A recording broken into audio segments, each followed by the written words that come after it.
정도 간격 단행만 성공해 준다면은 충분히. 왜 인기말을 찾으십니까? 능력말을 찾아드립니다. 포인트 메이커 한대건입니다. 네, 일요일 경마 부산 경마입니다. 7월 2일 벌써 7월 2일. 제가 서울 경마에 떠들었을 테니까 굳이 얘기 안 하고. 자, 7월 상금까지는 6월 상금으로 제가 주는 걸로 알고 있기 때문에 월마 경마에 소속되어 있다고 봅니다. 자, 일요일 경마 출발해 보도록 하겠습니다. 부산 경마 한대건의 음등패서 방송입니다. 자, 1경주입니다. 강조의 1300m 11마리 앞필이 출전했고요.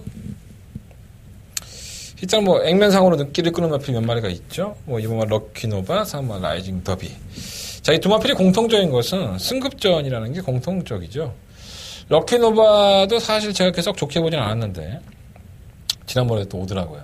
선유권 전개를 하고 나서 발주가 좀 매끄럽지 않았어요. 근데 약간 좀 행운 스토리한 마필이 덜미가 잡히는 모습을 보고 이거는 한계를 좀 빨리 드러나겠다라는 생각이 좀 들었는데 워낙에 뭐 명문마방이니까 19조에서 말을 더 만들어내겠죠. 하지만 보여준 걸음만 놓고 본다면은 이렇게 썩 좋은 모습은 사실 아니었었다라고 말씀을 드리겠고.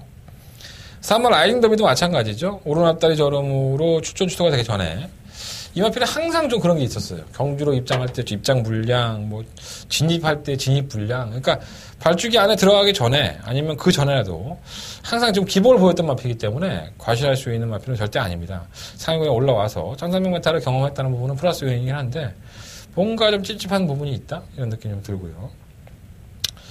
자, 충막감은 9번마 드림질주입니다. 자, 이 마필이 최근 연속적으로 입상을 하다가 지난번 경우 때 아쉽게 목차롭게 했는데 이 유연명 기술을 만나기 전까지만 하더라도 드림질주는 워낙에 느린 타이밍 때문에 고생을 많이 했던 마필이죠. 개바닥에 누워있다가 한 발을 쓰든가 그러한 마필을 유연명 기수가 어떻게 해든 선입권에 가담을 시켜서 좋은 성적을 기록했던 게 맞습니다. 그 드림질주의 능력이 조금은 딸린 부분도 있긴 하지만 저는 이 마필이 뚝심면에선 아무래도 검증이 안 된 신의 마필들 실전 경험이 작은 2번이나 4번보다는 조금은 더 낫지 않느냐. 외곽 게이트라 하더라도 정도영 기수가 지난번 주처럼만 조금만 더 서둘러서 가담을 시켜준다면 끝걸음 한발 싸움에서는 고마 드림질주가 결코 밀릴 만한 마필이 아니라고 저는 봅니다. 자, 9번을 놓고 한번 공략을 해보겠고요. 자, 문제의 마필은 6번과 서라벌 돌풍은 이렇게만 못 뛸 만한 마필이 분명히 아닙니다. 장기 휴양을 했는데 근육통 쪽으로 장기 휴양을 하고 나서 지난 5월 19일에 가능성을 남겼었는데 지난 6월 9일 경주에서는 발주를 하면서 좀 추돌을 했죠. 그래서 시종일관 후미권에서 전략만 아끼고 했는데 부산은 이렇게 능력을 좀 부진했던 마필도 어느 한순간에 놀라운 능력을 보여준다는 것처럼 자신의 각질만 살려낸다면은 선전할 수 있는 6번과 서라벌 돌풍도 살려 넣으셔야 될 것 같고 1번 응림여수는 매번 그래요. 선두권에 가담해서 끈끈한 걸음이 있는데 선입권에만 무너진다면 어부지리 격은 한번 노려볼 만한 가치가 있다고 봅니다. 지난번에 올라왔던 댄싱 블레이즈는 뭐 제가 봤을 때는 추입형으로 각지변경에 성공한 게 아니라 약간 좀 어부진 것 같아요. 그래서 이 부산경마 1경주는 뭐 2번, 4번이 압도적인 인기를 끌 것으로 보이긴 하지만 저는 9번마 드림질주의 선전을 한번 기대해 보겠다. 자, 9번을 놓고 2번 럭키노바 쪽에 좀 더 포커스를 맞춰보고요. 1번, 4번, 6번, 9번 놓고 1번, 4번, 6번은 방어하는 막건으로 가져가 볼 생각입니다. 자, 부산경 1경주의 특징 들으셨습니까? 자, 9번마 드림질주 놓고 한번 승부를 해보도록 하겠습니다. 자, 부산경마 2경주입니다. 한대건 부산경마의 첫 번째 메인 승부처고요. 11마리 앞에 출전을 했죠. 참 알다가도 모르게 부산이라고 이 오마 소나틸드가 매번 발주가 좀 안 좋았었죠. 뭐 등자에서 발이 빠지고 뭐 안장 밀리고 사연도 참 많았어요. 그래서 제가 이 마필을 계속적으로 노려오다가 너무 걸음이 안 나오고 늦바라고 허미권에 자빠져 누워있길래 지난번 경주 때 약간 좀 안일하게 생각을 했죠. 조금은 좀 아쉬움이 있었던 경주였었는데 1600m에서 선두권에 가담을 해버리고 선행까지 나서버리는 이런 계력을 보고 야, 부산은 정말 알다도 모르겠다는 생각을 했었는데 자, 그때는 좀 상황이 많이 틀려요. 56.4km, 56.5km에 중량을 짊어졌고 강력한 축이라고 할 수 있는 마필이 저는 있기 때문에 이번 경주는 크게 걱정하지 않습니다. 바로 이 10번마 바운드 코리아가 강력한 축막강입니다. 최근 경주에 선두권에 가세를 하면서 꼭 뚝심을 보였었고 지난번에도 아쉽게 석패하는 모습을 보고 이제는 걸음이 터졌구나라는 생각이 많이 들었습니다. 이 경주 자체가 이 국산마 5등급의 기용마들 모아놓고 때리는 1600m입니다. 항상 이 1600m에서는 변수 요인들이 많이 있기 때문에 10번 바운드 코리아를 놓고도 여러 방을 구매해서는 답이 안 나올 수 있습니다. 적정한 배당에서 그리고 적정한 전개에서 적정한 능력 모든 것을 삼박자를 가로막힌 그 마피를 한번 누려보고 들어가 보도록 하겠습니다. 자, 충막감 정해졌다고 말씀을 드렸어요. 10번 바운드 코리아 놓고 하십시오. 10번 바운드 코리아 놓고 한대건 때리는 막건 현장에서 시원하게 공개해드리겠습니다. 한대건의 부상영화의 첫 번째 메인 승부처 많은 관심과 응원을 부탁을 드려보겠습니다. 자, 상경주 넘어가겠습니다. 12마리 앞에도 출전했고요.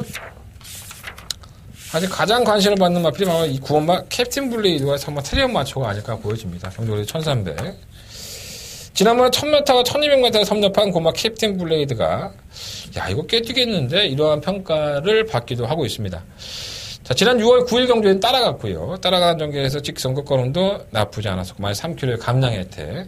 자, 이번에는 혼합 4등급 경주에 올라왔죠. 승급을 하고 나서 감량까지 받았는데 아직까지는 뭐 꺾어질 만한 마피는 아니라고 봐요. 저도 그거 캡틴 블레이드가 지난번에 많은 여력이 없었기 때문에 3반 차이 나긴 했지만 상대들이 원체 약했었죠. 그래서 그런 약체 편성에서 이렇게 쉽게 못 이기는 걸 보고 에이 별거 아닌가 했는데 편성을 보니까 또 되겠네요. 네, 그거 뭐 캡틴 블레이드 인정을 하시고 또 다른 인기권이 3번 체리안 마초 안 될 것 없어요. 선행도 가능하고 선입도 가능하고 최근에는 따라가는 전기에서도 1300m는 충분히 이겨내고 있기 때문에 요거 외상 마필입니다. 그래서 국산 마필 틈에서는 자신감을 채워야죠. 3번 태양 마초 관심 가고. 지금 영광의 컨트리는 승급전이긴 하지만 최근 경주 거림이 상당히 좋아요. 끝걸음 자체가 상당히 날카로운 모습인데 호남급 경주에 나오면서 4kg 감량이 있기 때문에 무시할 수는 없을 것 같고요. 뭐 이번 막 게리매 질주, 느취파는 마필, 뭐 폭풍의 장 이런 마필들이 뭐 대한 막건으로 팔리는데 어떻게 보면 혼전 와중에 터질 것 같긴 하지만 인기권의 마필들의 전력이 좀 더 앞서 있지 않나 하는 생각을 가져봅니다. 9번 놓고 4번, 7번 이 두 마필 안에서 결정을 해야 될 것 같고 이변이 나온다면 1번, 2번인데 현장에서 한번 배당 나오는 마필 한 마리만 꼽아보도록 하겠습니다. 자, 9번 놓고 하겠습니다. 9번 놓고 4번, 7번 두 마필 관심 가져보겠습니다. 자, 부상경마 4경주입니다. 경주거리 1200m 12마리 마필이 출전했고요. 한대건의 부상경마의 메인 승부처가 되겠습니다.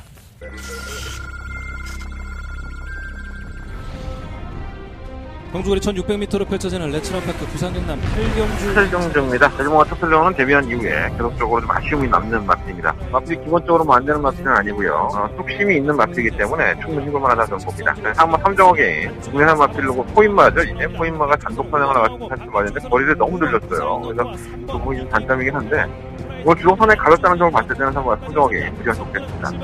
4번 놓고 1번 바깥쪽에서는 8번 프라이즈 킹이 따릅니다. 선두 4번 삼정어게인입니다. 4번 삼정어게인 우승을 차지하면서 난 지난번에 그 배당판에 바람 불은 거 보면 깜짝 놀랐네. 바로 2번마 슈퍼장짱이죠. 슈퍼장짱이가 천하통일과 들어오지 않았다면 대끼리 막권이 됐을 겁니다. 아마 인기리였던 아데레진주와 함께 대끼리 막권으로 배당판에 3분 전에 태풍 같은 바람이 불었었죠.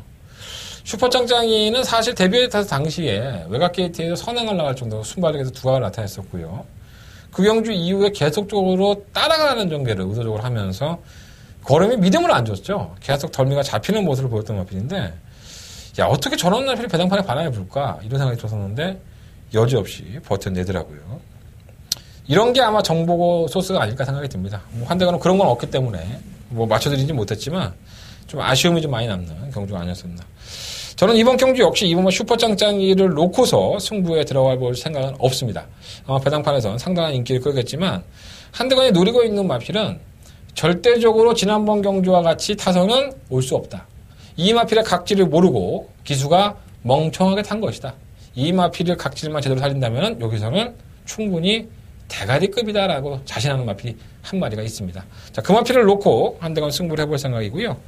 경주의 본질을 파악을 하면 경주의 핵심을 파악을 하면 적중하기 어려운 경주가 아닙니다. 거품 인기만인 이번마 슈퍼짱짱이가 또다시 올 수 있습니다. 하지만 이 마필을 충마로 녹화하지 않기 때문에 배팅에 대한 메리트가 분명히 생겼고요. 충분히 이겨낼 수 있고 먹을 수 있는 배당으로 여러분들한테 찾아뵙도록 하겠습니다.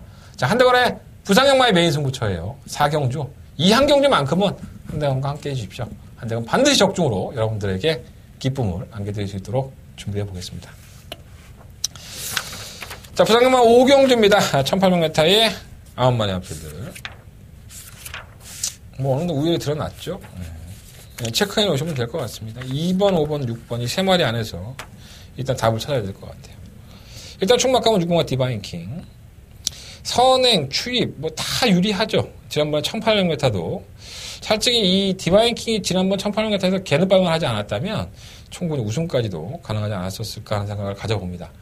심하게 늦발을 했죠. 꼬꾸라지면서 후미권 전개로 1관이 됐었고 코너에서 안쪽을 파고들면서 이제 걸음을 보여줬는데 뭐 시원했다라고까지는 할 수 없지만 이마필이 원하는 전개를 풀지는 못했죠. 선두권 가담도 아니고 시초일관 최후미권에서 경주를 펼쳤다는 부분이 디바인킹에 대한 잠재 능력이 이게 다가 아니구나라는 생각을 가지게 했던 마필이고요. 이거 디바인킹은 당연히 충막감으로 인정을 해야 될 것 같습니다. 태양의 신화도 괜찮았어요. 코리안 더비 출전 이후에 좀 기대를 했었는데 워낙에 이 마필은 결정력이 없는 마필이라서 제가 개인적으로 안 좋아하는 마필이긴 하지만 이 정도 편성에서는 와줘야 되지 않나? 라는 생각이 들고 오면 매직 라인은 사실 편성덕에 온 거죠. 능력으로 왔다기보다는 좀 힘든데 56.5kg 부담력까지 올라가서 도전하기는 만만치 않아 보이지만 상대 세력에 비해서는 좀 더 나아 보입니다. 어부지리격으로 추입할 수 있는 8번와 강한 남자, 9번 화려한 함성 이런 나필들이 좀 이변권에 도사리고 있지만 6번, 2번의 막권을 깨기는 조금 쉽지 않아 보입니다. 자, 부상님과 오경주는요 6번과 디바인킹을 놓고 2번과 태양의 신화 쪽에 좀 더 포커스를 맞춰보고요. 뭐 5번, 8번, 9번 이 세 마리 안에서 뭐 후차권의 싸움을 찾아보도록 하겠습니다. 6번 놓고 2번 막권이 일단 우선적인 공룡 막권이 되겠습니다. 자, 부상님만 6경주입니다. 1등으로 펼쳐지는 11마리의 앞필들. 오래간만에 나오네요. 오뚜기. 그래도 부산벌을 대표하는 안말 최강자였는데 안말 대상경주를 다 떠나보내고 일반 경주에 띠칸이 나왔네요. 작년까지만 해도 이 오뚜기가 안말 강대로 등극을 했었는데 뭐 큰 질병은 없어요, 사실. 질병 없이 그냥 휴양을 한 걸로 봐서는 김영관 조교사가 말을 좀 아낀 것 같습니다. 기본적인 능력상 뭐 안 되는 마필은 아니지만 선행을 갔을 때 좀 더 낫다고 보여지고 적정거리 1200m는 뭐 따라가서도 경쟁력 보였던 마필이기 때문에 무시는 할 수 없겠지만 공백기에 대한 부담이 아무래도 있죠. 자, 사라본마 페르디도 포멀로이는 지난번에 대상경주 네노라는 1200m의 강자들과 만나면서 외곽에서 포지션을 하면서 선행조차 못 나갔죠. 아쉬움이 좀 있었는데 58kg의 중량이긴 하지만 뭐 선행이 나까지 되기 때문에 역시나 뭐 충막감으로는 무시할 수 없겠고 1번 매치 파워, 뭐 트리플 파이브 뭐 객관적으로 1600m에 검증이 된 마필이기 때문에 당연히 관심을 가져야 될 것 같고 다른 마필들은 뭐 전력상으로 밀린다고 봐야 되겠죠. 약간 우연히 좀 드러났어요. 그래서 4번을 놓고 1번, 2번, 5번 중에서 주력 막권을 선정을 하면 될 것 같은데 요게 조금 애매하네. 현장에 가서 컨디션 파악한 다음에 4번을 놓고 한번 이번 경주는 공략을 하겠습니다. 4번 놓고 1번, 2번 중에서 그래도 뭐 주력 막권 선정하지 않을까. 인기 마필이에요, 회장판에. 근데 1등급 1200m에서 이변을 요구하기에는 다른 마필들의 능력이 올라오는 걸음이 좀 너무 느리지 않나 이런 생각이 좀 듭니다. 현장까지 한번 고민해보도록 하겠습니다. 4번 놓고 1번, 2번, 그리고 5번까지 말씀드리면서 정리하겠습니다. 자, 이상으로 부산경마의 모든 예상을 마쳤고요. 부산경마 스포처 2경주와 4경주라는 거 반드시 명심하시고 서울경마가 같이 엮여 있으니까 서울경마 참고해 보신 다음에 중간중간에 사를 주신다면 내건 기쁨으로 여러분들과 함께 할 수 있도록 준비해 보겠습니다. 지금까지 저는 한대건이었습니다.